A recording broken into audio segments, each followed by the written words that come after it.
Here's a question for you. How do you know that something is genuine? How do you know that something is real? If someone walks up to you and hands you a historical artifact and says that it is something, how do you know it's true? If someone walked up to you and said, I have here Robert E. Lee's pistol that he wore on his hip when he was surrendering in the Civil War. See, Chad talked about Abraham Lincoln, so we'll take the Civil War route. It says, this is Robert E. Lee's pistol. And you're like, okay, it's cool, but then they hand you like a Glock. You're like, wait a minute, hang on. That's not right. These weren't invented 250 years ago. That's not right. What if someone hands you a $100 bill and says, this is a real $100 bill? What are you going to do to it?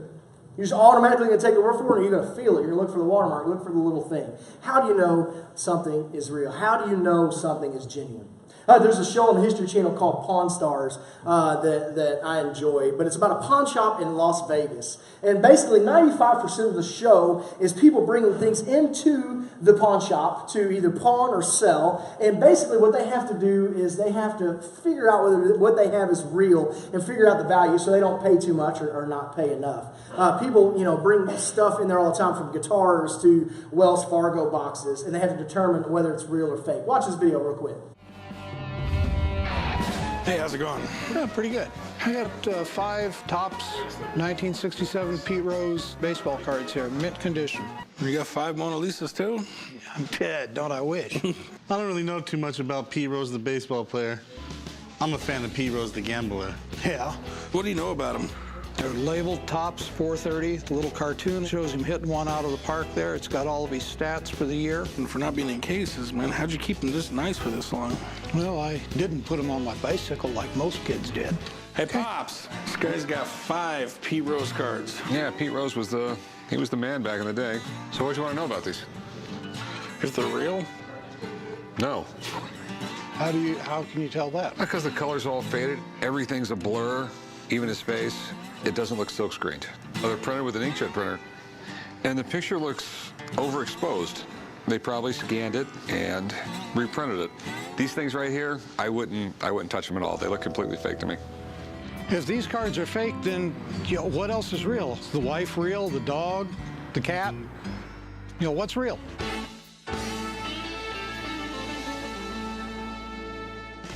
If you have to wonder if your wife is real, something's wrong.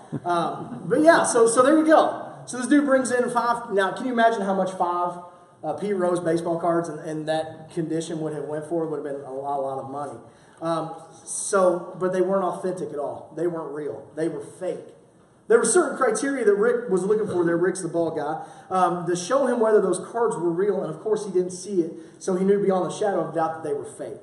There are marks of authenticity that show whether these cards are real or not, whether the claim of validity can be taken for sure or not.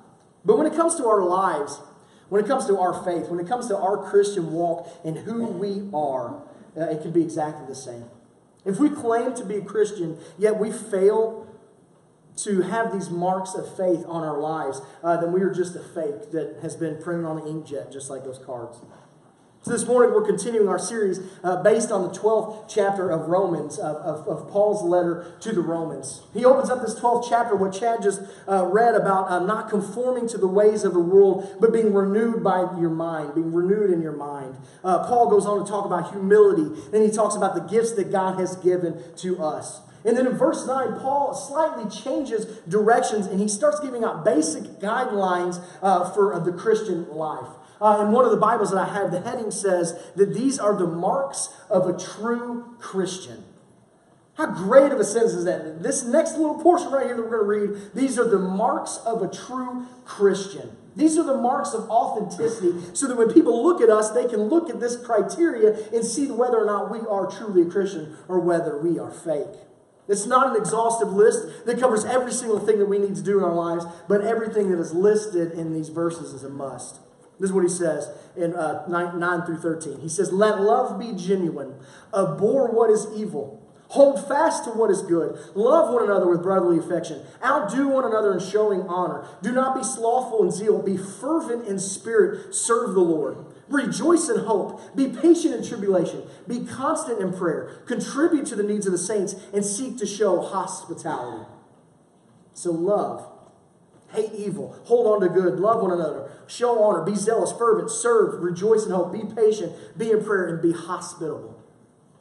This is a good list right here, isn't it? This is a good basic list for what we need to have in our lives. Now, like I said, this is not an exhaustive list. This isn't like if you hit every single one of these, then you don't need to do anything else. You know, the Bible would be a shorter book if that were true. But, you know, there's a lot more aspects to truly following Christ. But every single one of these aspects that Paul lists here in these verses must be in our lives.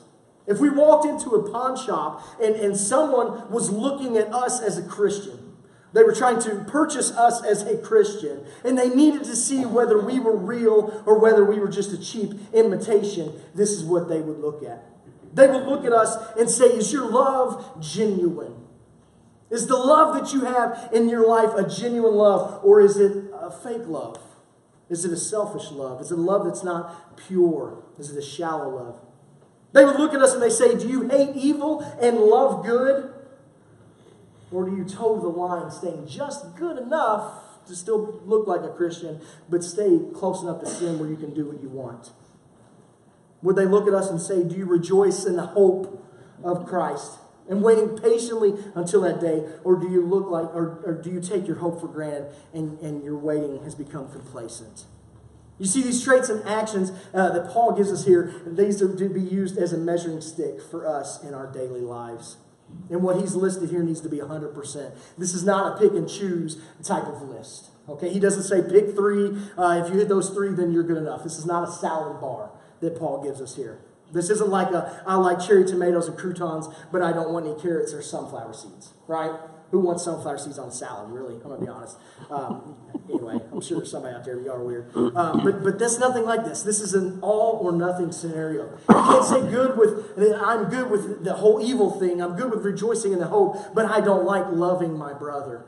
And I'm certainly not going to show hospitality to anyone other than myself. No, it doesn't work that way. Paul gives us this whole list for all of us to carry out. Each piece of the puzzle Paul gives us here in these 5 verses are pieces that have to be present in our life. We should always be striving to excel in everything that is listed here. So the first one, let your love be genuine. Let your love be genuine. That is such a great line. There's such a great sentence. How many of you guys have been loved with fake love before? With fake love. Has someone ever been super nice to you and you're just like, dude, you're so full of it? Yeah. You know where you get this the most? And for some of y'all, this is going to be like heresy up in the church, okay? I'm going to be honest. You know where you get this the most? Chick-fil-A. I said it, and I will stand by it. We've all been through that drive-thru.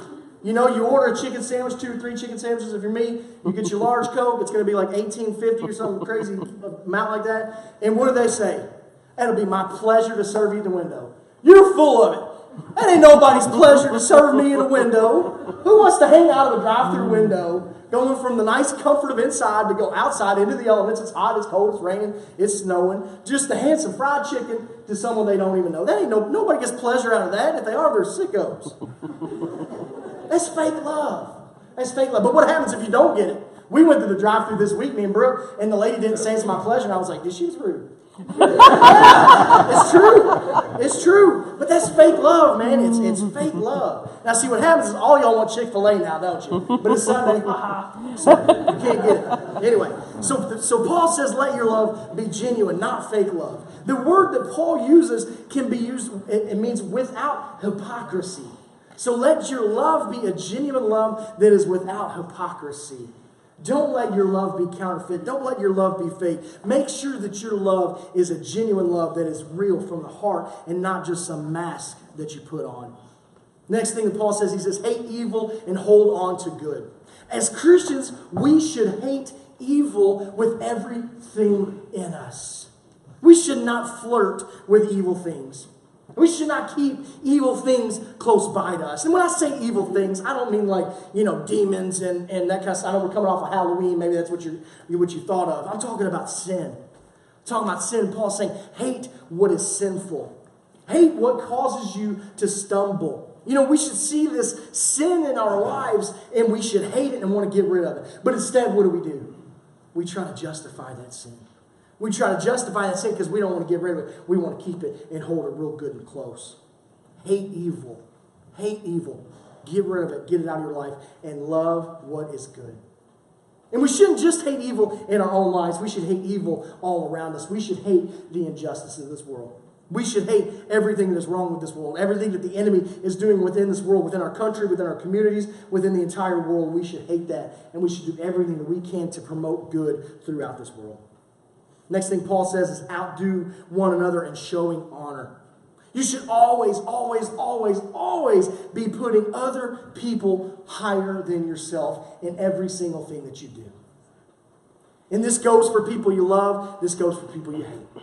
This goes for your wife and kids. This goes for your neighbor who always blows his grass clippings into your yard. It's for everyone. Put others first. He says, don't be slothful in zeal. Be fervent in spirit. Serve the Lord. These are pretty self-explanatory. But this gets into the mindset of what it means to be a Christian. We should be passionate about the gospel. We should be boiling over in our spirit for how great the kingdom of God is. And we should serve God with everything that we have. You see, when you see these three things that Paul said here, it's the opposite of being passive. And a lot of times we become passive and lazy in our walk with God. We get passive and lazy where we're like, man, I'm going to go to church, and that's about it. And I don't want anything else. It's that hour. It's that hour. That's all I'm going to give. But that's not what Paul says. That's not what Paul says at all. He says that we should be fervent in our zeal, fervent in spirit, and serve the Lord. Passionate. We should be passionate about the gospel. Our lives should also be marked with hope, patience, and prayer. 3 actions and attitudes that are completely critical to what we have. We should have our hope in eternity. Hope through the blood of Jesus. And that should lead us to be patient in this life, looking forward to spending eternity with Him. Now, the last 2 are ones that we struggle with. Contributing to the needs of the saints and showing hospitality. Contributing to the saints. Now, in the early church, when Paul was writing this to the church in Rome, this was a must. This was a must. The churches in Rome and throughout all of Asia, into the Galatia, and in Ephesus and Corinth, all of these churches took up contributions to take care of one another. And oftentimes what would happen is Paul would take some of that money that the Gentile churches raised, and they would take it to the church in Jerusalem because they were struggling really bad. Because they were at the hotbed of Judaism. They were struggling. So they were taking taking care of those people. So contributing to the needs of the saints and showing hospitality, that says that we have to have a heart of giving. We all share in the ministry of benevolence. This is why we take up an offering every week. Not just to set up the church financially, but to help the needy. This is why once a month we take up an offering for Maple Manor. This is why over the course of the year we've collected for the food pantry and Norton Children's Hospital and the Louisville Rescue Mission and blankets for Exit Zero and these upcoming Thanksgiving baskets and Christmas presents. That's why we do these things. We give because that's what God has called us to do, and God has richly blessed us. All of these attitudes and actions that Paul has put forth to us, and these are a must for every single Christian. I want to say it again. Everything that Paul puts forth here is something for every single Christian. Everyone who claims to be a follower of Jesus must have these aspects in their lives. This is not just for preachers. This is not just for elders or deacons, anyone in church leadership. This is just not just for super Christians or people who take their faith way too seriously. It's not just for those people, but for every single person. Every single person that claims Christ should have a life marked with love. Every single person who claims Christ should hate evil and love good and loving other people and showing honor. Every single person who is a Christian should be passionate about the gospel, fervent in their spirit, in their service. Every single person who claims Christ should be hopeful, patient, prayerful, giving, and hospitable. These are a must for our lives. But the one that Paul starts with is clearly the most important. Paul starts this entire portion of his letter to the Romans with love. He starts with let your love be genuine because let's be honest, love drives everything else on the list.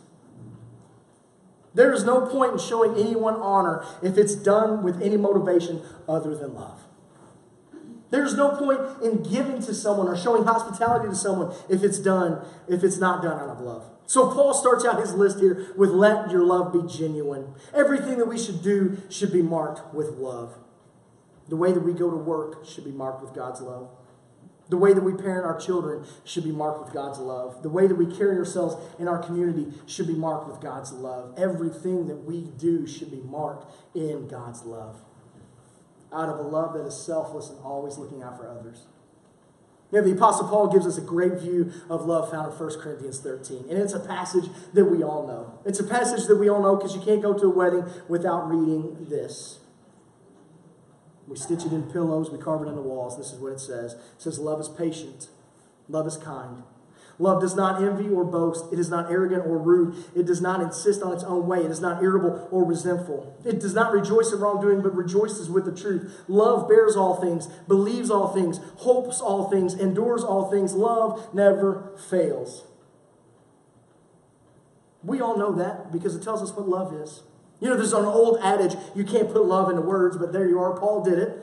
Love is patient and kind. It's not selfish or proud. It's not arrogant or rude. It's a humble love. It's peaceful. It rejoices in righteousness. It bears all things, hopes all things, endures all things. Love never ends. You see, that is a perfect reflection of what love is.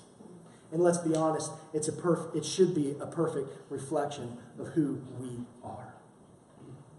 Paul tells us in Romans 12 to have a genuine love and to love our brothers. And that's the love that is described here in 1 Corinthians. It's the same kind of love. Whereas a fake love, a non-genuine love, a hatred that is masquerading as love is not patient. In fact, it's cruel. It's a proud emotion. It is self-seeking. It's resentful. It's the opposite of everything that Paul says here in 1 Corinthians. Genuine love is a love that is described here. You see, love is the most important thing in our lives. As Christians and as followers of Christ, love is the most important thing. We can be the greatest person in the world. We can be the greatest person in the world. We can log millions and millions and millions of community service hours. We could give millions and millions and millions of dollars to the poor, but if we don't do it with love, then it is completely worthless. You know, before Paul gave this great definition here in verses 4 through 8, he gives one of the greatest caveats in all of Scripture. He talks about how love should be the center of everything that we do and that nothing that we do will ever amount to anything if love is not in the middle of it. Verses 1 through 3 says this. He says, if I speak in the tongues of men and angel, but have not love, I am a noisy gong or a clanging cymbal. If I have prophetic powers and understand all of the mysteries and all knowledge, and if I have all of the faith as to remove mountains, but have not love, I am nothing. If I give away all I have and even deliver my body to be burned, but have not love, I gain nothing. How crazy is that passage? Can you imagine if one of us walked outside, said the word, and all of the knobs that are around us moved out of the way and this was no longer a valley? How crazy would it be if someone had the power to do that? But he says, even if I could do that and I didn't have love, I am nothing.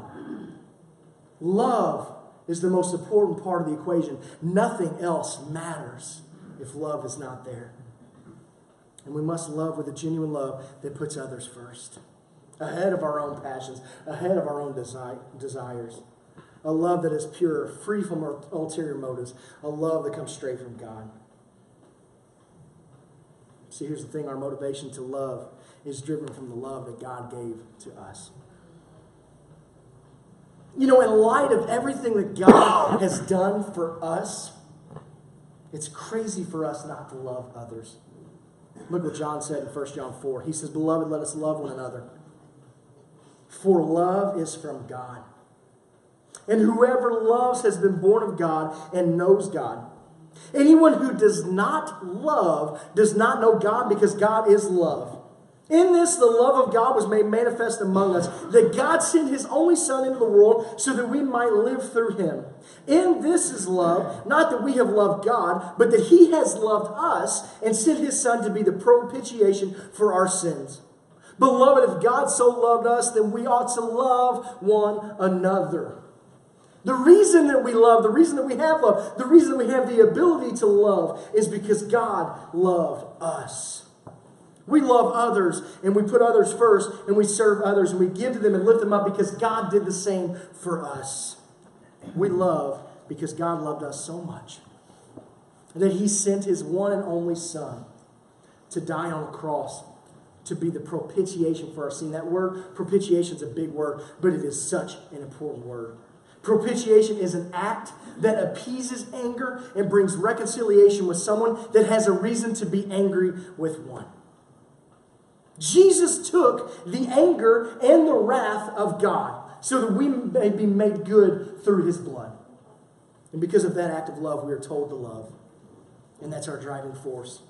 John carries on later in this chapter, in 19 through 21, he says this. He says, we love because He first loved us. If anyone says, I love God, and hates his brother, he is a liar. For he who does not love his brother whom he has seen cannot love God whom he has not seen. And this commandment we have from Him, whoever loves God must also love his brother. We love God because He first loved us. And we love others because He's commanded us to. We love others by serving, both the great and the least. We love others by feeding them, by clothing them, by taking care of them. We love others by giving them of ourselves. And we love them by shining the great light of God to them. As a body of believers, as a church, we have to be known by our love. This is how the world will know if we are authentic. This is how the world will know if we are real. This is how the world will know that we are true and right when we say that we are followers of Christ. Because if we come up and we say we're Christians, and we say we're followers of Christ, yet we hate our brother, then we're a fraud, and we're a fake. You can follow all the rules, you do everything right, but if you don't love, you're a fraud. Love is the driving force for all that we do. Love is the driving force behind everything that we do as a church. Love is the driving force behind our year of service. It's also the driving force behind Exit Zero. And Paul, you go ahead and come on up here. We've talked about Exit Zero a little bit, and he's going to, I got a mic somewhere. Oh, I think I'll be. You're good? All right, good. I think I'm good. All right. But I asked Paul just, take 10 minutes and talk about what they do, because, love is it, man. My name is Paul Stendra. I'm the director of Jesus Cares Exit Zero, and Pastor hit it to the T. Without God, they are nothing, basically, for those that we serve. As you were basically doing that sermon, something triggers through my head, something that we promote quite a bit through the outreach is, how can we worship a homeless man on Sunday, only ignore one come Monday? So this is one of the biggest driving factors within our outreach is 10 years ago, when this outreach had started, it was at a small church with a group of kids. And it's a vision of a young boy, because coming back from Africa from a mission trip, it was like, God, how can I be used in your community here locally? And from there, we basically built a snack bag. And these kids from church, after a church service like what you guys are doing here, basically went downstairs and made a bunch of sandwiches. And we went to Exit Zero there in Jeffersonville. And it's truly amazing just to see what has developed within 10 years, because in the beginning of this outreach, it was a Suzuki XL7. It's a Theodore Roosevelt that uses the quote, basically, use what you have. You may not have nothing, but use what you got. And basically, we had a car, we had some milk crates, and we had a church. And that church stepped forward in believing in our mission. And here we are today, 10 years later. And for those who are not familiar with Exit Zero, I'm just going to go kind of old school a little bit just to get you up to date with what we basically do. 10 years ago, it started with a snack bag out of a vehicle. And here today, we basically have a large outreach vehicle that travels not just in Clark County, but into Louisville as well as surrounding states as well. We have been in well over 20 states as well as over 50 different cities, just learning about homelessness, how we can basically engage it here locally. And I'll tell you that we are blessed to have an outreach like Exit Zero and the other outreaches that are in Louisville. Within the outreach as well, we listen to the need of our community. So basically what we do is if you're homeless, you don't have an address. It's easy to go out and tell somebody, go get a job or go get services, But how do you do that when you don't have an address, you don't have an ID, you don't have a social security card or a birth certificate? You're basically nothing. So by them engaging within the outreach, that's the first few things that we want to engage with them, is the relationship building, to let them know that, number one, you are loved, but most importantly, without God in your life, it's not going to work, guys. So with that, we started seeing that the social work, we were doing 22,000 meals a year on the streets 7 days a week. That's when God intervened and he said, stop. We have to think about why we're truly doing this. And we have now developed to where we're doing 3 days a week as a program, but we're still out 4 days a week if that emergency arises. So the basic needs come across is getting them blended back into community, just like you and me. But then also we help them get their health insurance. We help them get their food stamps as well. The basics, so that way they can survive. Now from there, what happens is we engage them into the program. We are homeless just like those that we serve. We have 3 storage sheds of stuff that we use. We call that the agape love. It's not my stuff. It's not Michelle's. It's not the church's. This is God's stuff that we basically bless them with, not to enable their addiction or enable their situation, but just to show the love. That here's something like these blankets that we've got. Someone took the time to spend many hours just to be able to cut those threads and tie them up. We shared that story, and we hope that something there touches their heart. So from there, once we get the basics, they engage with this. Every Friday, the ministry, we do Life Recovery Bible. It's based on addiction. It's not what we wanted. In a way, we did want it, but we wanted our guys to want it before we brought it in, if that makes any sense. Because a lot of times within our outreach, as well as other organizations, we'll bring something into town and say, this is what we need to do, when in reality, it's not what the community that we're serving is what it needs to be done. So by doing this, we now occur about 30 individuals for Bible study on addiction. That is every Friday at 4:30. And then on Sunday, the guys have requested church service. And it's tough to run an organization when you don't have a building. And we are blessed to have West Maple Baptist Church that stepped up and said, you can use our facility. So on Sundays, basically we open up at 3 o'clock. We don't start church service till 3:45. We have about 30 already showing up, 30 minutes well before, just to make sure they've got a seat in order to have this church anywhere. This program is making strides in the local jail, but through the ministry as well. Then what happens is at 4:15, it's a 30-minute service, and we basically provide a meal. And that is churches that come in, they provide the meal, we do fellowship, but then we're also giving out supplies, blankets, hygiene, we're providing social work, we're providing resources, because I want you to think about today, and actually it happened here many years ago up on Daisy Hill when the tornado came through. Many of us don't know where to start. You guys have the American Red Cross that you can call to give you guidance. When you're homeless, you don't have that option. So we provide the basic resources. We teach them to fish. We give them the resources that they need, and we provide them the mentoring as well. So after Sunday, we then take the truck out in order to provide services to the homeless and homeless encampments. And then every Wednesday, we provide a meal, but also social work in a field. That's in Colson Park. Something that's been added 2 years ago was a shower trailer. Once again, I want you to visualize yourself just having the clothes on your back. How do you get a job? How do you get community? How do you get this stink that's on you off of you? Guys, we have one shelter here locally for 12 counties. It's Haven House Shelter. Barb does an amazing job with what she has, but it goes back to Theodore Roosevelt. She's using what she has as what's needed. No, we need something even bigger. Our homeless population's on the rise here locally. But by having this shower trailer, we've been able to do over 4,000 showers out of this shower trailer and numerous loads of laundry. So it's got a washer and dryer on board as well as 2 showers. We provide transportation such as TARC tickets. A little bit different on the outskirts because you don't have TARC here, but this is where we're teaching them to fish. You need to go to the driver's license. Here's your paperwork. You need to connect with the other services.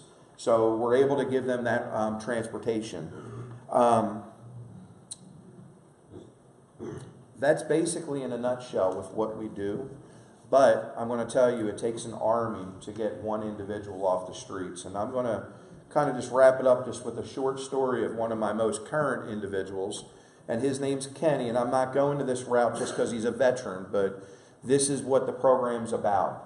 We met Kenny approximately a month and a half ago in Jeffersonville underneath one of the brand new bridges that were put up. It was raining, it was dry. And he came down to the mission. We located him on Thursday. He came down on a Friday. And I just told him, you know, connect with us and we're going to provide you the services. Here to find out, he was a veteran. He served 2 tours, bad knees, bad back, and he basically carried his hip pack no matter where he went. Easy 50 pounds, all of his military gear. This is his home. This is everything he owns. So when he came down Friday, we were able to get him connected with the VA program, with one of our resources. And they were able to sit down and said, you know, you're eligible for every service possible. But where does he go? In the city of Louisville, we have 6,000 homeless on the streets in Louisville with only 325 beds. Do the math. It just doesn't work, guys. So it takes us a little bit of time to get him into the program that he needs to get in. So after that, it was about 2 weeks, 2.5 weeks of him being out on the streets mentoring. And I asked him, just show up for church service just one time on Sunday. Because when Kenny came to me, he said, I'm a believer, but I'm not. Why is God doing this? You know, I got some mixed emotions. And I said, just come one time. And I'm going to tell you, the love that not only myself, but the volunteers and the clients that we serve that showed this man, he continued to come on a regular basis. To this day, he's in Wayside. He's got a roommate, and there's a VA floor, so he's separated from general population.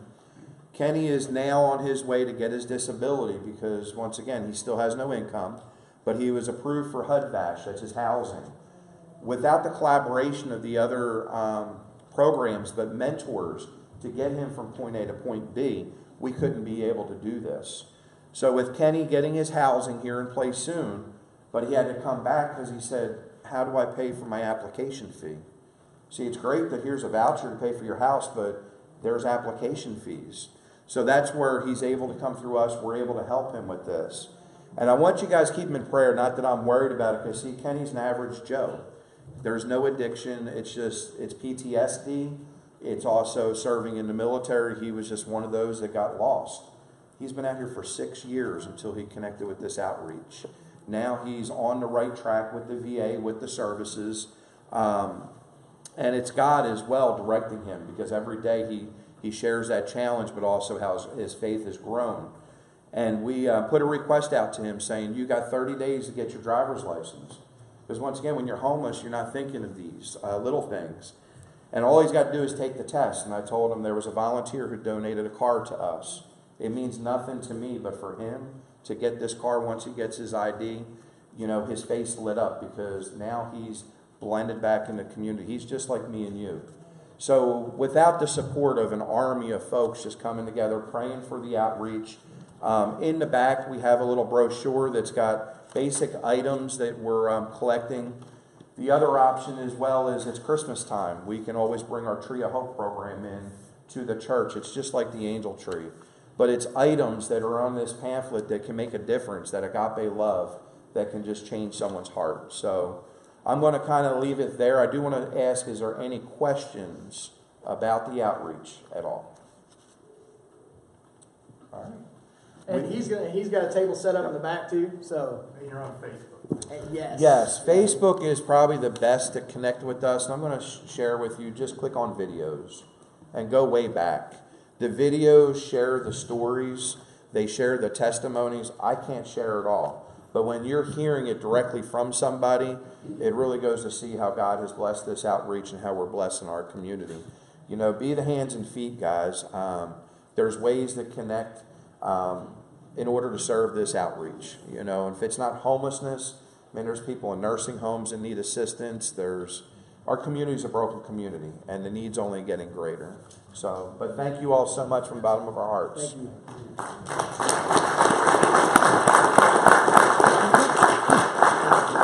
Thank you guys for being here. We really do appreciate you sharing, and appreciate what you guys have done, to take God's love and to give it to the least. That's amazing. We're going to end our service with a song of worship, with a song of invitation. If you have a need, this is a good time to come forward. If you've never met Jesus, this is a good time to come forward. So let's pray. Heavenly Father, we thank you so much for everything that you've given to us. And we're so thankful for your love. That it's your love that we love with.